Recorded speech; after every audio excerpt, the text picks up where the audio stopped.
let your faith come alive. Let your faith come alive. Let your faith come alive. Believing God, worshiping God, trusting God it's not a dead thing. It has to be believing. Your faith in God shows you how much belief you have. Like if I have faith in God and I trust Him, I know that sin is something that I need to run away from. Like sin can get in the way of my blessings, right? Like there's some things that I know if I don't go away from, if I don't stay away from, it's just a matter of time that I can go in circles.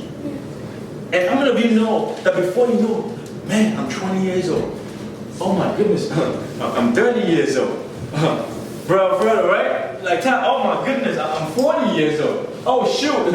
And sometimes people that count those numbers, they tell you those numbers, they come so quick, like so fast, before it dawns on you. Like time passes, and if you keep living in sin or making the same mistakes over and over again, it's like, maybe if you're a couple and you're driving on the road or somewhere you've never been before, or you're driving, right? How many of you been to a place that you're trying to get to, you've never been there? And you kind of know, as a husband, or you're mostly the husband, you're driving, and you missed a couple of exits, you're lost, you're not following navigation, and you keep saying, hey, your wife, baby, I think we've been here before. I think we just circled that same round, that turnaround, that building. I saw that building 10 minutes ago. We were driving right by that building, and you keep saying, oh, we're fine, and you don't want to admit that you're lost. You don't want to admit that you missed your way or you missed your mark, and you keep going in circles. Because we missed or we didn't follow the navigation. God gives us a new word and tells us, follow this command. Follow my word. Follow. Just obey. Because if you do, your life will be at ease. You won't have to keep making mistakes over and over again. And God was, giving me the word that says, let your faith come alive. Well, what does that mean? Like, let your faith come alive. Meaning that if your faith is alive and you're going through stuff, you're going to know that the faith in God that I have, even when I'm fighting through stuff, even when things don't look, I see the things that I'm trusting the Lord for, because what's going to happen is that God's going to tell you, this is what you're going to be. But the reality is not going to match what God is telling you. Every time you have a dream, you have a vision, you have a goal, your dream does not always match your reality. And a lot of times, because your dream don't match your reality, you fall and you fail and you quit on that dream. Even when it's too soon and too early. How can Joseph, that had a dream about people bowing down for him, yet he was about to get killed? He had a dream that his brothers were bowing down for him. And the same person that had the dream was about to get killed. But then he was sold to a strange land. And then not only that, see, things were happening that was far removed from the reality of what God had shown them. People were worshiping you like a king, and yet you're about to get killed. Not only that, you were lied upon by Potiphar that said, sleep with me, and because you refuse in obeying God's voice. Sometimes we think just because I'm obeying God's voice, I'm going to be blessed, that things are going to happen for me. Like, yeah, I'm good. I'm with the Lord. I'm fasting. I'm praying. Oftentimes, when you actually do that, the battle intensifies. The enemy comes even at you harder. And yet, Joseph was obedient. Joseph was following God's word. And yet, he was suffering even in obedience to God's commandments. So you can say, God, I'm doing everything right, but yet things are not going right for me. But you know what? You gotta keep moving. You got somebody tell me you gotta keep moving. You gotta keep moving. Like you gotta keep going, because what the enemy does is that he wants you to stop. Stop pursuing what he has given you. Stop believing. Stop praying. Stop being obedient to God's word. Just stop. Quit. Give in or give up. Just stop. But you cannot stop, baby. You gotta keep on moving. You gotta keep on moving. Like Joseph was in prison, was locked up. But yet, do you know what he was doing? People will come to Joseph with dreams and interpretation and say, hey bro, I have this dream. I can't interpret that dream. And yet, Joseph would interpret the dream. He's going to say, you know what? I'm in my own problem. I'm in my own bag. I'm going through my own stuff. Why should I help you? Why should I be of help to you? But yet, Joseph, the Bible says, he was interpreting dreams, even though he was locked in shackles and in chains. Can you believe that? Like, I got my problem. I'm suffering. I don't have money, but yet I'm blessing you. Yet I'm in pain, but you can't see that because all you care about is me helping you out. But Joseph understands, in order for me to be into God's blessing, I've got to keep on moving because it's not about me. When God gives you a dream or vision, a lot of times it's not about you. Most of we want to get blessed so we can keep the blessing. Right? Most of we want to get blessed so we can keep the blessing. But remember, oftentimes God blesses us so that we can be a blessing. Amen. When you change your mentality, say, God, bless me so I can feed the nations. Anybody ever prayed that before? God, bless me so I can be a philanthropist. God, bless me so I can donate to the homeless. Lord, bless me so I can donate to people who need money. Lord, bless me so I can be a giver. Watch what God will do. When you change your mindset from me, myself, and I, to Lord, bless me so I can just be a blessing to somebody. Things happen. Things will happen. Because I felt like Joseph must have that mentality that says, you know what? It's not about me. I know I'm locked up. I know I'm in chains. I know I'm not where I should be. I know I had a dream, but I'm not where I'm supposed to be. I know. But guess what? I've got to get out my own way. I've got to get out my own way. I've got to get out my own mindset. And that's what we have to do sometimes. Get out your own way. Tell your neighbor, get out your own way. Because sometimes we get in our own way. We start in the way of our own blessing because we've thought, God, all I want is just you to bless me. And God has said, remember, how many of you know that your bloodstreams, your veins, if there's no flow, you're in problems. Your blood has to flow for you to do the normal stuff. If your blood, I mean, my dad, one time he got sick. Real bad because he was flying from Africa to America and he was sitting on a plane on a long flight and there was no blood flow to his legs. Like it was almost building up. And before you knew when he was landing, he was shaking from the airport. You had to call an Uber, take him to the hospital. And they say if you missed getting to the hospital like 10 minutes late, you could have died because your blood is not flowing. A lot of time when God wants to bless you, He wants you to be a flow, an avenue to flow, blessing flowing through you.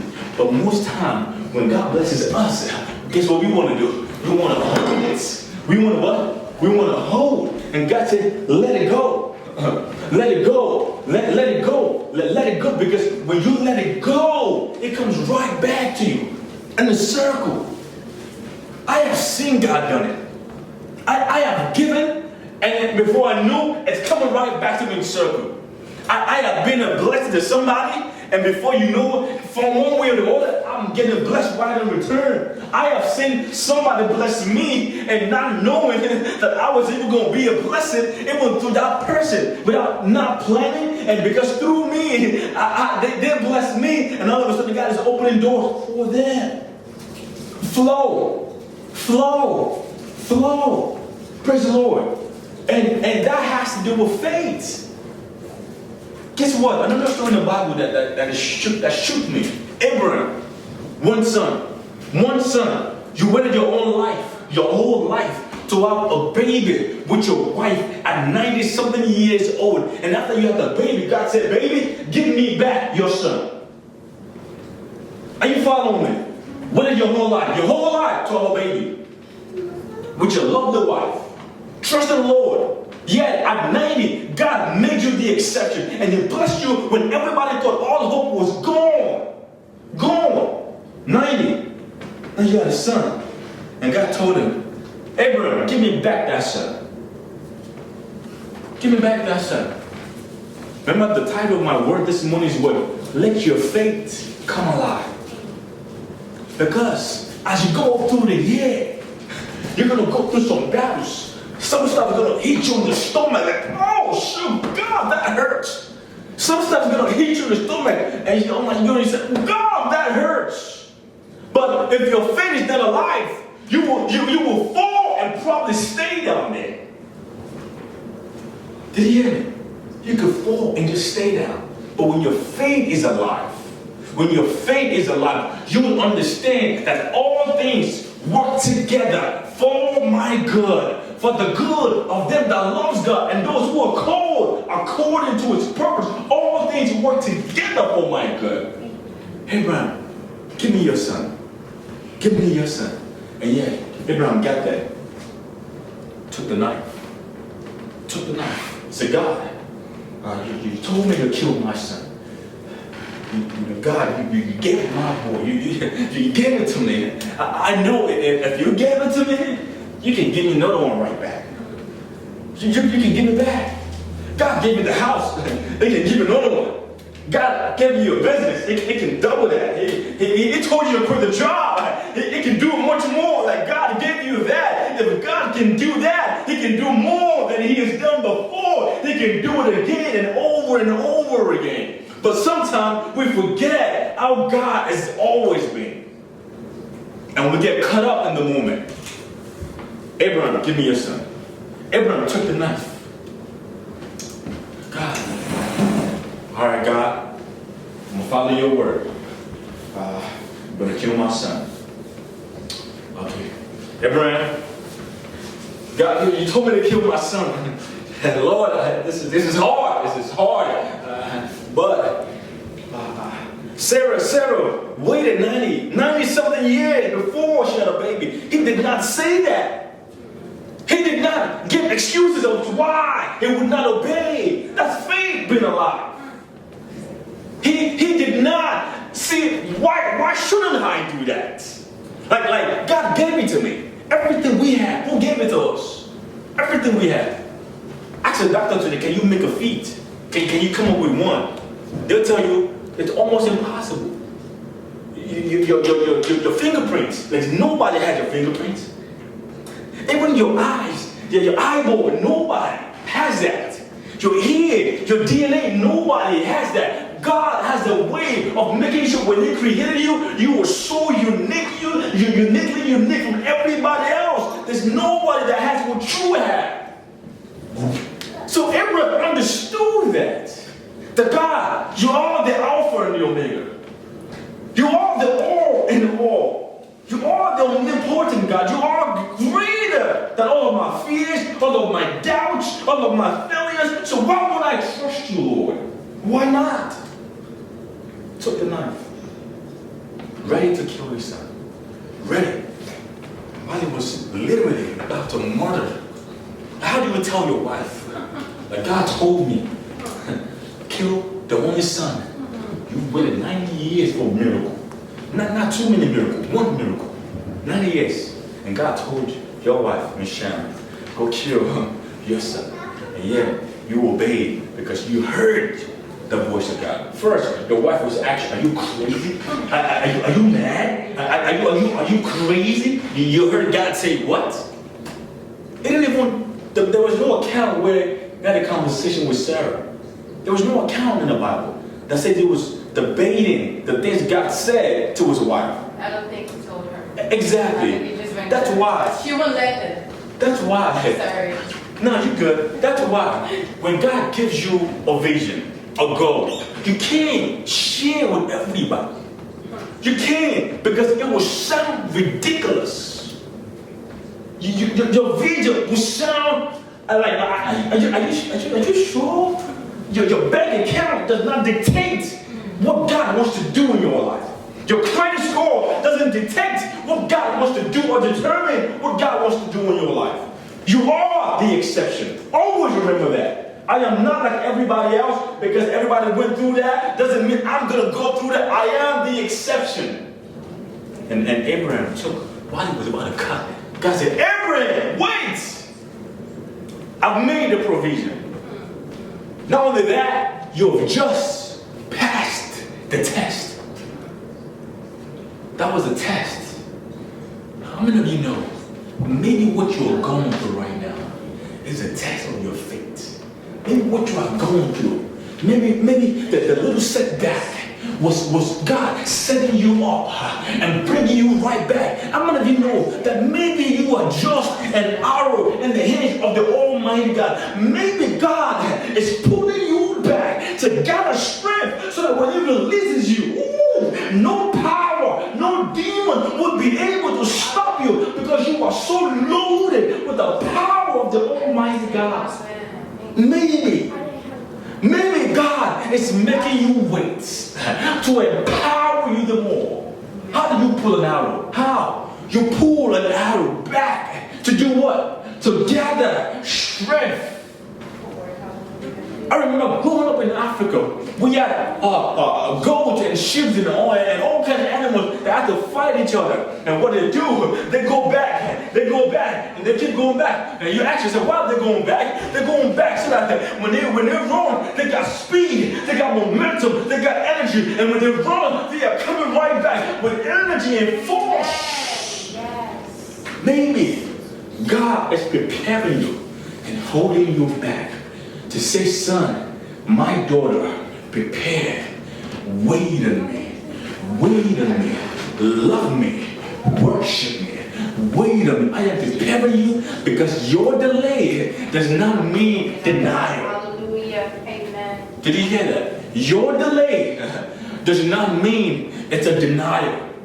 I'm delaying stuff to prepare you for a greater comeback. Praise the Lord.